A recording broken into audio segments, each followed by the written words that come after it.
ఈరోజు పొద్దున్నే మా పాపని లేపాను ఎక్సర్సైజ్ చేయమని ఆద్యాని. తనేం చెప్పిందంటే, "రేపు ఫస్ట్ కదా మమ్మీ, రేపటి నుంచి స్టార్ట్ చేస్తానులే" అని. ఆల్రెడీ చేస్తుంది. బ్రేక్ ఇచ్చి మళ్ళీ రేపటి నుంచి స్టార్ట్ చేసిద్దంట.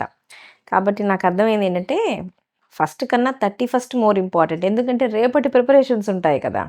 సో, అందరికీ advanced happy new year wishes.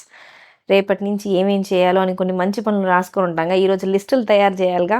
Exercise, మంచి ఫుడ్డు, హ్యాపీగా ఉండడం, టెన్షన్‌లు తగ్గించుకోవడం, మనకిష్టమైన వాళ్ళతో ఎక్కువ టైం గడపడం, ఇట్లా మంచి మంచియన్నీ లిస్ట్ తయారు చేసుకోండి. నా లిస్ట్ కూడా నేనొకటి ప్రిపేర్ చేసుకున్నాను.